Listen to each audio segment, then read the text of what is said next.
Evidence has officially been released that Ray J was telling the truth about entering into a settlement agreement with Kim Kardashian and her mother Kris Jenner back in 2023. As you can see here, this is the bottom of the settlement agreement where their signatures are all listed. People out here talking crazy, saying Kim is seriously regretting the day she decided to go after Ray J in court. And yeah, it sounds wild at first. What are people even talking about?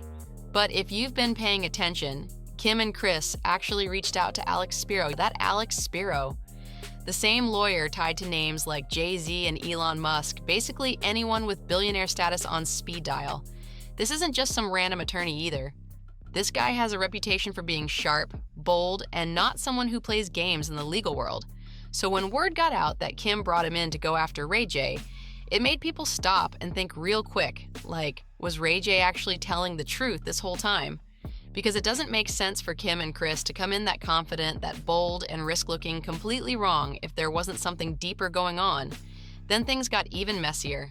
A new report from TMZ dropped, and let's just say it flipped the whole conversation upside down. Kim and Ray J's sex tape was a success right out of the gate, making more than $1 million in the first 6 weeks after its release. We've obtained an email from Vivid Entertainment Steve Hirsch dating on May 1st, 2007. Kim filed a lawsuit on February 21st, 2007, which got settled on April 27, 2007. Over this past weekend, Ray J said that Kim actually signed on from the get-go and produced his contract. Ray J says he has hundreds of other receipts to back up his claim. Suddenly, people who were doubting Ray J started second-guessing everything. Even I had my doubts at first, thinking no way someone would take it this far legally if they weren't solid on their claims. So what exactly did Ray J say that shook everything up like this? Ray J did say that they entered into a settlement agreement that was worth $6 million. That basically said that neither one of them would talk disparagingly about one another in any way following this settlement agreement. And that is listed in the agreement. He claimed the entire tape situation was orchestrated. According to him, Kim and Kris planned it out. But Kris wasn't fully satisfied with the first version. So what happened next sounds straight out of a movie. He says a studio in Burbank was rented, with a full professional crew brought in to film another version. But here's where it gets even more intense. Ray J claims that second version ended up being way too explicit, way too over the line. And because of that, Kris allegedly stepped in and said they couldn't let that version see the light of day. Now people are looking at this whole situation sideways, trying to figure out what's real and what's been hidden all along. Welcome to Fame Thunder. Hit that subscribe button right now and drop a comment. Don't just watch, jump in and be part of the conversation. It was giving straight chaos energy, like something completely out of control. And yeah, joking aside, even they knew it went way too far. Like, we can't show this type of situation. So what did they do? They backed off that version and decided to stick with the first tape instead, keeping things a little more controlled. Now here's where the story really starts twisting. Kim claimed the tape was stolen, putting that narrative out there for the public to believe. But Ray J came in strong and shut that down fast, saying, that is a lie. It was not stolen at all, it was sold. And just like that, the whole situation turned into a back and forth, with completely different versions of the same story being pushed. Ray J didn't stop there either. He said that Kim and Kris had been dragging his name through the mud for years, constantly making him look like the villain in the story. He even pointed to moments on their show, saying they painted a picture that wasn't true. How painful was it for you when your home video went public? Obviously that's nothing that you want to be seen. According to him, they told viewers there were more tapes and that he might release them, which made everything look even worse on his end. Remember that scene everyone was talking about? Kim was emotional, and Kanye flew overnight to California, sitting in coach near the bathroom, just to get there fast and grab a laptop, trying to save the day. That whole moment played out on the Hulu series, and people really bought into that storyline at the time. But now, with these claims coming out, folks are looking back at it differently, questioning what was real and what was part of a bigger narrative. Then things got legal for real. Ray J filed a defamation claim, saying they misled the public and made it seem like he was lying while they had nothing to do with it. But he didn't just talk, he brought receipts. He released a contract that allegedly showed a $6 million payment tied to the situation. Now, what's important to note is that the infamous Ray J and Kim Kardashian tape was a central part of this agreement. However, there was no admission to guilt by either party as per the agreement about how the tape was released or put out there. And in fact, it said that they would no longer be able to sue each other over the tape. Which made people stop and pay attention real quick. And here's the part that raised even more eyebrows. Reports say Kim and Kris tried to keep that agreement sealed in court, pushing hard to keep it private. And when you hear that, it makes people wonder why they were so determined to keep it hidden. I do think it's a little strange that you would enter into a settlement agreement with someone to not talk about the logistics of the tape being released if there was actually no guilt, if you didn't actually orchestrate it. Because if what Ray J is saying lines up, then that document backs up his claims in a major way. And that changes how a lot of people see this entire situation. And the wild part? People are saying they ended up paying millions, like $6 million over all of this drama tied to Ray J. That right there had everybody talking. Because now it's not just rumors, it's serious stakes involved. And I've said this before, I'll say it again, Kim and the Kardashians built a massive empire, no question. Billion-dollar level success, influence everywhere, they really figured out how to turn attention into power. But at the same time, people keep pointing out a pattern that's hard to ignore. There have been claims for years about messy situations, fallouts, and people feeling like they got played or pushed aside. And while Ray J himself has a controversial reputation and has been involved in plenty of drama, that still doesn't mean it's okay for anyone to put false stories on his name if that's what really happened. That's why this situation stands out. Because unlike other situations, Ray J came with paperwork. He didn't just talk, he showed a contract. And that changed the energy completely. People immediately started comparing it to past drama, like what happened with Blac Chyna. Back then, there was a whole show connected to that situation, and it suddenly disappeared, with a lot of people believing business decisions played a big role in shutting it down. And now with Ray J, people are saying things didn't go the same way, because this time there was documented proof involved. That made it harder to control the narrative, and suddenly the story wasn't so one-sided anymore. Then came another twist. Reports say Kim Kardashian and Kris Jenner tried to keep a 2023 agreement related to all this completely private. But the judge didn't go for it. The request got shut down, which opened the door for more details to come out. And of course, this is all being highlighted by outlets like TMZ, which people always link closely to Kardashian news. So now the conversation is louder than ever, with people questioning everything they thought they knew about this situation and waiting to see what comes out next. So here's what really went down. Reports say Kim and Kris got shut down in court while trying to keep details of their secret 2023 settlement, with Ray J hidden from the public. And when that came out, a lot of people immediately said, wait, so Ray J was actually telling the truth this whole time? That's why this moment hits so hard, because it lines up with things that have been talked about before. According to court documents obtained by TMZ, a Los Angeles Superior Court judge denied their request to seal key information, including details about that 2023 deal. And the reason? The judge basically said they didn't show enough proof that making the agreement public would actually harm them. That's a big deal, because it means the court wasn't convinced their privacy argument held up. Now here's where things get even more interesting. Kim reportedly argued that Ray J speaking publicly about the deal could hurt her path toward becoming a lawyer, and that had people raising eyebrows because a lot goes into that journey. You need serious legal training, passing exams, and meeting strict requirements to even qualify. So when that claim came up, people started questioning it heavy, because becoming a lawyer isn't just about outside noise, it's about completing the process, putting in the work, and passing the necessary steps to get certified. That includes legal education or an equivalent program, and most importantly, passing the bar exam. That's why some folks online were like, hold on. Blaming Ray J as the main obstacle doesn't really add up. There are multiple major steps involved, and those come first no matter what anyone else is saying or doing. At the end of the day, this whole situation just keeps getting deeper, with more layers being pulled back and people watching closely to see how everything continues to unfold. So back in October 2025, Kim and Kris filed a lawsuit against Ray J claiming he defamed them by saying they were being looked at by federal authorities. They flat out denied those claims, trying to shut that narrative down completely. Now, Whether that part is true or not, people started connecting dots on their own. Folks brought up how they've openly talked about being close to certain controversial figures in the past, and that had the internet side-eyeing everything even more.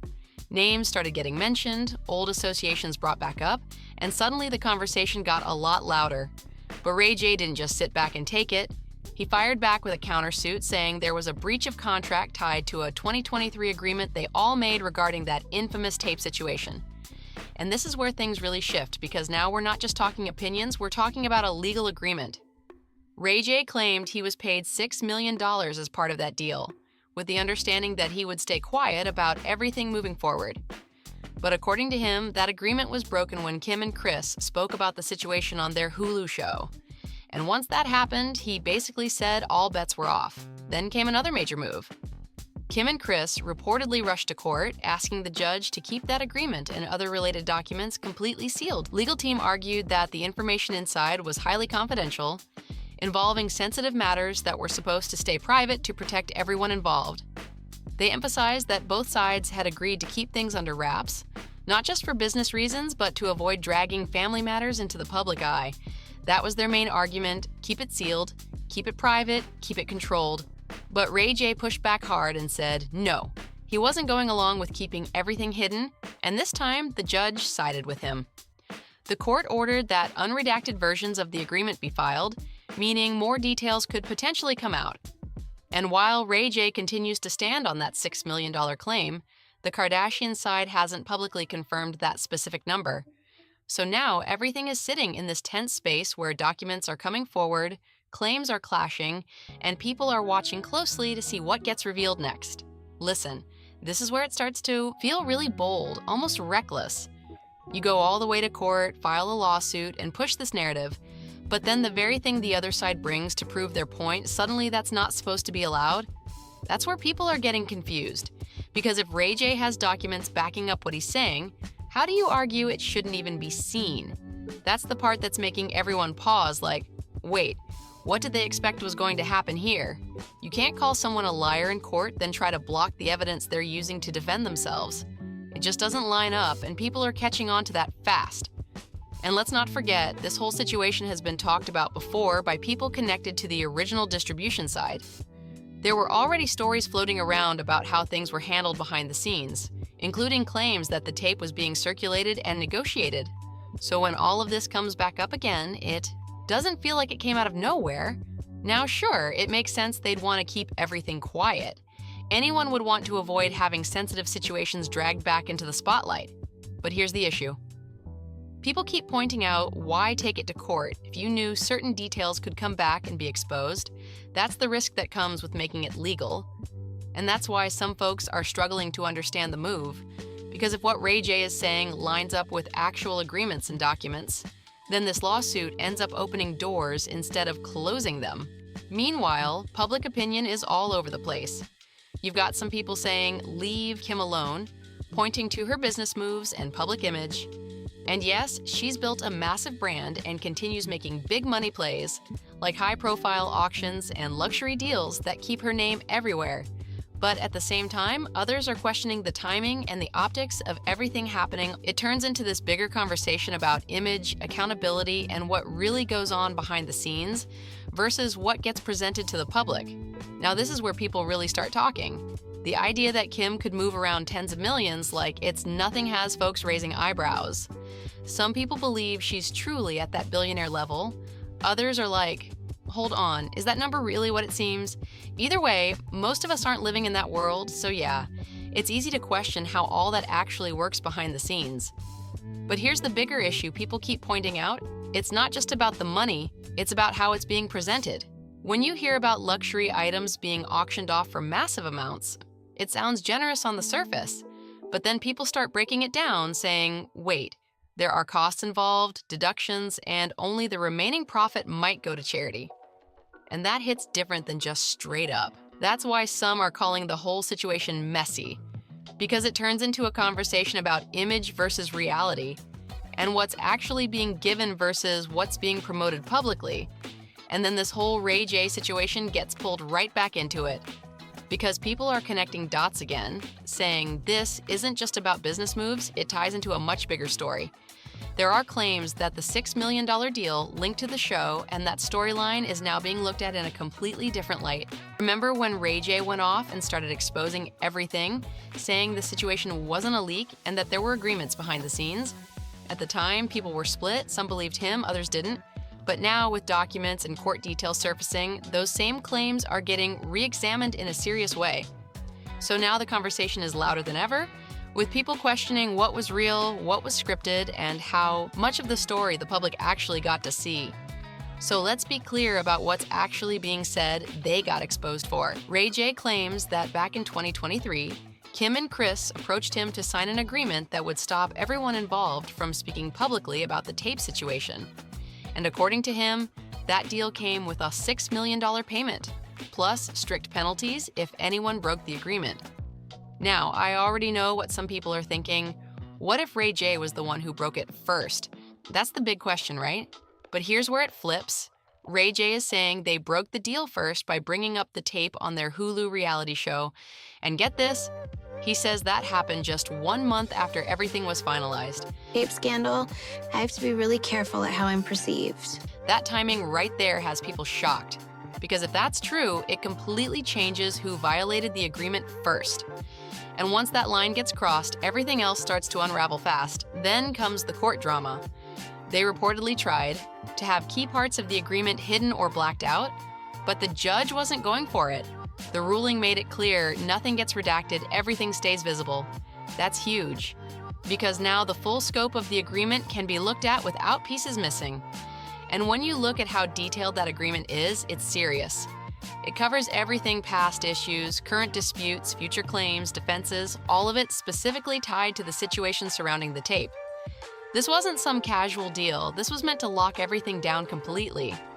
So now, with those details out in the open, people are watching closely, trying to figure out who really crossed the line first and what happens next. Here's where it gets even more serious. The agreement reportedly included a clause saying both sides could not speak badly about each other, no attacking someone's character, reputation, honesty, or business practices. That's a strong clause, no room for messy talk at all. But then people point out what happened next. An entire episode comes out, bringing the situation right back into the spotlight. And that's where the confusion really kicks in. Because if that clause was in place, why even go there publicly? Ray J is now countersuing, claiming that for years there's been a false narrative pushed about him, especially around how everything originally played out. He's saying this wasn't some random situation that got out of control, but something way more coordinated behind the scenes. And according to him, that 2023 agreement was supposed to finally put everything to rest. And this is why people are reacting so strongly, because when you hear all of this laid out, it raises uncomfortable questions, like how did this story stay one way for so long, and now suddenly it's being challenged with documents and legal filings? At the same time, not everyone is fully convinced, and that's fair. Some people feel like there could still be missing pieces, or angles we're not seeing yet. But others are looking at the situation and saying something about it just doesn't sit right. One of the biggest points people keep circling back to is the role of management and decision-making behind the scenes. Because when business, image, and personal lives all mix together, things can get complicated fast. And that's why this situation keeps sparking debate. Some see strategy, others see something more questionable. But either way, it's got people talking nonstop and trying to piece together what really happened behind closed doors. It just comes off strange to a lot of people. That's the bottom line. The way this whole situation is being described has folks looking at it sideways, especially with everything now being dragged back into the spotlight. And now that more details are out, people feel like it's pulling everything back to the beginning, to how it all started in the first place. Some are saying this situation is less about judgment and more about honesty, because there's nothing wrong with owning your path and being upfront about how you got where you are. But the issue people keep raising is the difference between owning it versus presenting a completely different version of events to the public. That's where the criticism really builds, not about personal choices, but about the narrative that was pushed for years. People are questioning whether certain stories were framed in a way that made others look bad while protecting a specific image. And that's why this part of the conversation gets so sensitive, because it touches on perception, power, and how stories are told in the media. When one version is repeated long enough, it becomes what most people believe until something challenges it. Now, with all of this coming back up, it's got people rethinking everything they thought they knew. And while there are still different sides and opinions, one thing is clear: the situation has opened up a much bigger discussion about image, influence, and what really goes on behind the scenes in the industry. Look, people already know they have connections in high places. That's not even up for debate. But that's a whole different conversation for another day. What's being talked about right now is how certain relationships and public images play into bigger cultural conversations. And yeah, it gets uncomfortable fast. There's been a lot of discussion about influence, aesthetics, and where inspiration comes from. Because when you build a brand that clearly draws from a specific culture, people are going to notice who gets included, who gets left out, and how everything is presented to the world. That's why some folks are side-eyeing the situation, saying it feels inconsistent. On one hand, there's heavy influence and admiration shown publicly, but on the other, questions come up about representation and inclusion in more personal spaces. And whether people agree or not, it's definitely something that keeps coming up in conversations. It's not going away anytime soon, and honestly, it'll be interesting to see how things evolve moving forward as more people start paying closer attention. Anyway, go ahead and drop your thoughts, because this whole situation has a lot of layers and people are seeing it very differently. And at the end of all this, what really has people hooked is how everything keeps circling back to one question: what's real and what was carefully crafted for the spotlight? Because the deeper this goes, the more it feels like there's a mix of business, storytelling, and personal drama all tangled together. People aren't just reacting to one claim anymore, they're looking at the full timeline. From old interviews to reality show moments to what's being said in court now, it's like everyone is replaying everything with a completely different perspective. And when that happens, even the smallest detail starts to feel important. What really adds fuel to the conversation is the idea of control. Who controlled the narrative? Who benefited from it? And who ended up looking like the villain in the process?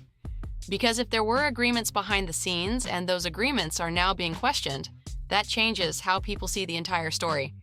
At the same time, this isn't all black and white. There are still gaps, still unanswered questions, and still different sides being pushed. Some people are writing with Ray J saying he's finally being heard. Others are standing by Kim, saying there's more we don't know yet, and that tension is exactly why the situation keeps blowing up online. One thing is clear, though: this isn't fading anytime soon. With legal moves still being talked about and more details possibly coming out, this story keeps evolving in real time. And every time something new drops, it pulls more people in, sparking even bigger reactions and debates across the board. That's the end of this one. Thanks for watching. Make sure you subscribe.